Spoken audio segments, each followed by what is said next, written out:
Play-in predictions for the playoffs. This is the final week of the NBA season. Right now teams are playing, so everybody now has 3 games left, approximately. Um, Next week will be the play-in. Black Peace, Sedacious. I'm gonna give y'all the play-in seeding right now. I got 76ers in Chicago. And I gotta go Golden State in LA. So I know Sacramento is right there. hold on, bro. Hold on. So Eastern Conference. You got Philly, you got Miami, Philly number 7 seed, Miami number 8 seed, Chicago number 9 seed, Hawks number 10 seed. Obviously the way it works, I won't assume that. Let me just double check. I want to say 7 play 8 and so forth.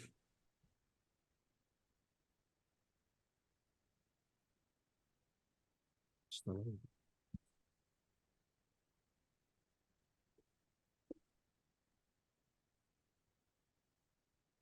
Pelicans, Sacramento, Golden State in LA.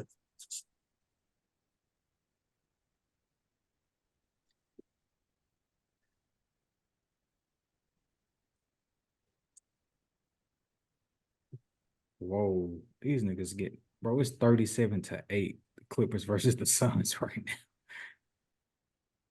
Who winning, the Suns? But no, the Clippers, and they don't have Paul. They don't know how to say Paul George. They don't have Paul Wow or James Harden tonight. That's crazy. All right, so as it currently stands right now with the standings, we have the 7 seed Pelicans, 8 seed Kings, 9 seed Lakers, 10 seed Warriors. Staying strictly with the West right now. Again, 7 seed Pelicans, 8 seed Sacramento, 9 seed Lakers, 10 seed Golden State Warriors. The way this is structured out, the Pelicans would play, the 7 seed plays the 8 seed, the 9 seed plays the 10 seed. Whoever wins out of the 7th and 8th seed, they take the 7th seed. Whoever wins out of the 9th and 10th seed, they will play the winner from the 7th and 8th seed. And whoever's in the 9th and 10th seed, essentially you're playing for the 8th seed. So with the Pelicans and the Kings, and then the Lakers and the Warriors having to go against each other, who do y'all have in the Western Conference winning out that 7th and 8th position? Remember, it's only 2 that you could pick. And the Warriors and the Lakers potentially have to knock it. They have to knock each other out. Yeah. I'm gonna take Sacramento and LA. I think those are the 2 more equipped teams to win out. I say Sacramento goes 7 and LA goes 8. So you got the Kings beating the Pelicans, and then you have the Lakers beating the Warriors and the Pelicans. Yes. Because if you're a 7th or 8th seed, you get 2 chances to try to secure your seeding. Black Peace, who you got in the West? Even though I don't like them, I'm debating on the Pelicans. The Pelicans play against the Kings. Yeah, if the playoffs started today, yes. I would have to say the Kings. I don't know what it is about the Pelicans. They're strangely even in playoff contentions to me. I don't know why they're even there. But I'd definitely say the Kings I'll say the Kings will probably take that one. And I'll say the Lakers will probably take against the Golden State. I mean, but the thing is, you just can't let Curry be Curry, which is easier said than done. Because if that happens, it's a 1 game scenario, 7 versus 8, right? Yeah. So if Curry goes Curry on them, that's all they technically need. I love how we've been here before. I've been here before, torn like this before. And, like I think the Lakers should win, but if Curry does Curry, it's up. Yeah. I'm gonna take the Pelicans. I'm gonna take the Pelicans. Pelicans and the Lakers. Pelicans and the Lakers. Uh, I don't know how the Kings have fallen from great, but they do have injuries, I guess you could say. But I don't know if this is too early to say. I don't know if and I'm just being just for the sake of being controversial because I haven't really gave it thought, but let's just be controversial. Like Fox, Sabonis, is it time for them to break up? I don't know, bro. DeMontis Sabonis been I'm about dogging, to say Sabonis been flourishing. yeah, he been dogging. I don't know. 'Cause I I mean, I Fox bet has on been better. Fox. I got one more time to bet on him and him to go under, and he on the ban list. So I don't know. He's been better since the All-Star, but he's still been pretty shaky. Sabonis has been in overdrive, honestly. At this point, he can do whatever these last couple of games, whether they need him or not. He's definitely overperformed this season. But De'Aaron Fox is probably the person I would put in question. Um, and also, I would kind of put a little blame on the supporting cast to a certain extent. I feel like Keegan Malik. Murray. Huh? No, I was just gonna say Malik Monk. He been out injured, so that's something to the supporting cast. Oh, okay. Well, then, all right. It's I can not the kind of only chalk that up thing, to but that. I was just saying Him for that and particular player. no, him and Kevin Herter as well. Kevin Herter, I believe, is out for the season, which is pretty critical. That's a three. I'm not sure about D, but that's definitely threes that are coming off the board. Pure shooter. Um, and I just feel like it really just in depth. At one point, the depth was on point. Like the whole team was on point. It just seemed like the chemistry's off somewhere. Maybe leadership is not quite being the leader. That being De'Aaron Fox, I think he feels kind of sidestepped by Sabonis to a certain extent, as far as the leadership. At one point, it was coexisting, and now it's very shoddy. It's like you can't catch them both on the same page. But yeah, I kind of am curious of why would you pick the Pelicans to do anything in life. I know it goes against my better judgment with a CJ McCollum, with a team that has CJ McCollum on it. But they've been a good team defensively this year. They've been a good team defensively this year, and the Kings, they don't play nobody's defense. Zion has been fully healthy, but he's played as far into the season as he has. This is the furthest he's played into the season before. In terms of just how many games he's played. I think people want to give too much credence to the Kings because of their run last year. Mm-hmm. And it's just okay, that was last year. What is that supposed to be like? Well, see, for me, I feel you, bro. I feel like last year gives them enough to at least beat the Pelicans.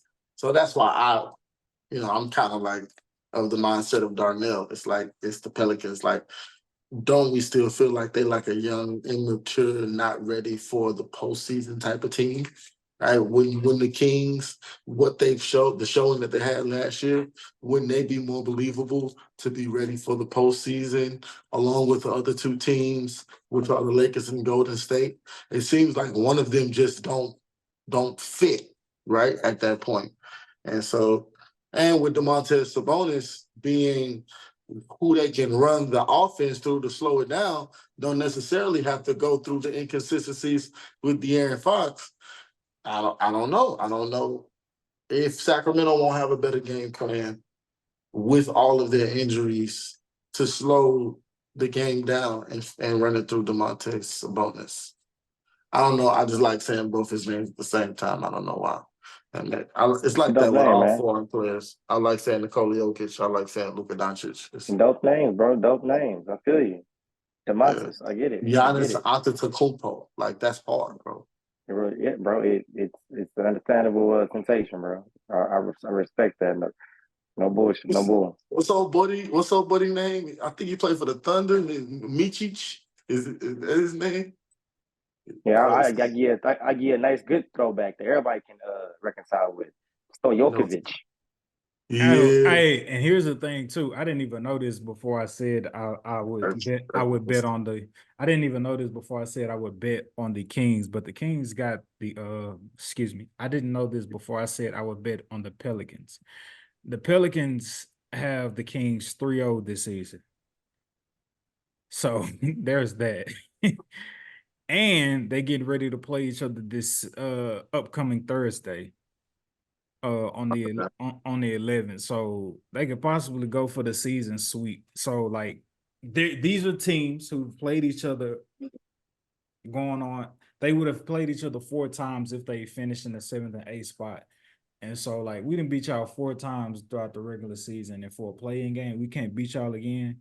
Granted, there's going to be the argument playoffs different than like the regular season, but technically this ain't necessarily full throttle the regular season. I mean the playoffs, and then you just said, hey, like they're not fully healthy, and same could be said for the Pelicans who don't have Brandon Ingram.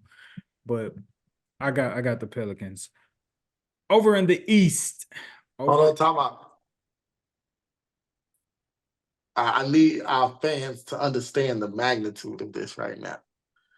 Edwin McFarlane is voting that a team that CJ McCollum is on is going to advance. Is that what I'm hearing right now? Yes, bro. Yes.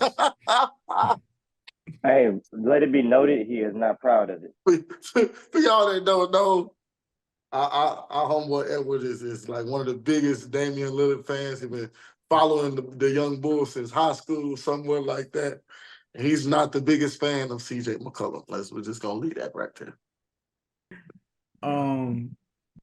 Yeah, man. Over to the East. The Eastern Conference playoff picture.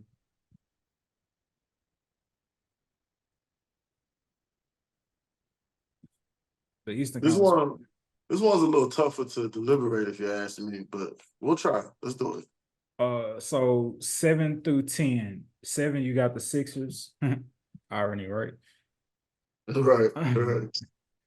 8, you got the Miami Heat. The 9th seed, you got the Bulls. 10th seed, you got the Hawks.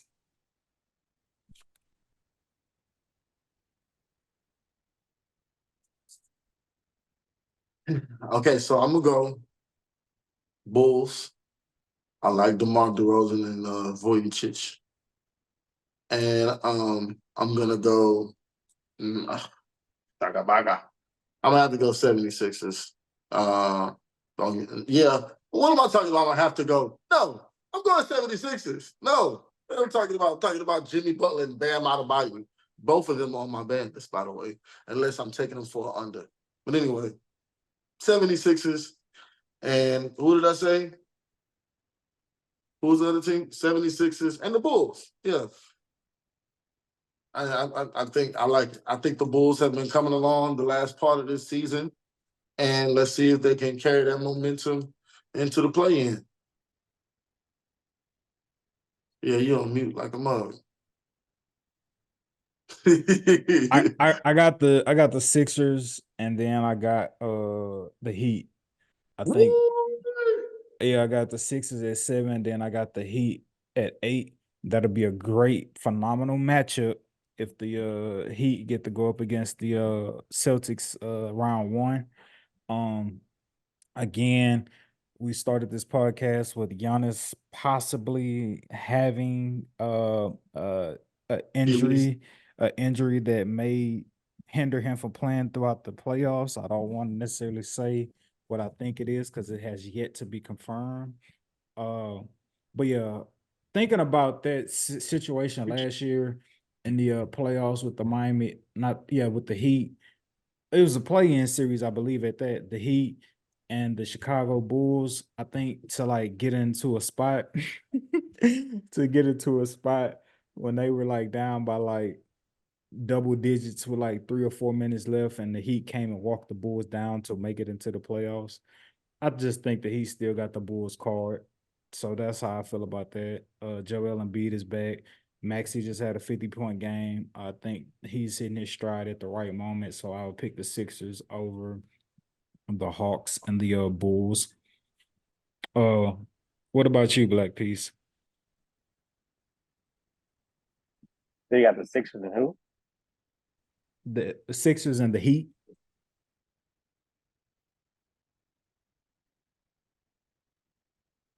And then you got Bulls and who? Sixers, Heat, Bulls, Hawks. Ooh, that's crappy. Ain't nobody starting the Hawks on. I'll say the Heat are going to beat the Sixers. Sixers just the chemistry is just off. Chemistry over talent at this point, especially in the playoff setting. Even though it's just a play-in game, think it's going to happen. Plus, the Sixers have a good chance to still make the playoffs because they're not completely eliminated. And then I'll say out of the Bulls and the Hawks, who has home court advantage? Who would have home court advantage? The Hawks can't, if they were to finish with a tie, the Bulls would have home court advantage. So the Hawks would have to outright have a better record than the Bulls. The Bulls are 37-41. The Hawks are 36-43. So it looks more likely that the Hawks would have to finish in the 10th spot. Yeah. So it'll be Chicago. Which will give the Bulls home court. Yeah. I was like Chicago, but they had a nice little push at the postseason. I had to give it to them. They were looking kind of shaky, didn't know where they were going to go before All-Star. And then, after All-Star, they got some things together, got some roles together. I think they were just still hanging their hat on that Levine boat, but they let that sail. And I think they're going to move on from there. And they're just kind of right now flexing on how they want to move forward as a team. The Hawks, on the other hand, just lost Trae Young, so they're a little bit more on a vulnerable side. They're winging it and they're pulling everything they can. But once it gets to that point of like, all right, let's settle down and try to win another game to advance, I think it'd just be a little too much. All right. So a note would be that from the 3rd seed all the way down to the 6th seed, they are all tied with 46 wins. From the 3rd seed all the way down to the 6th seed. And the difference between the 6th and 7th seed with the Philadelphia 76ers is the Pacers are a 6th seed at 46-34, and the 76ers are a 7th seed at 45-35.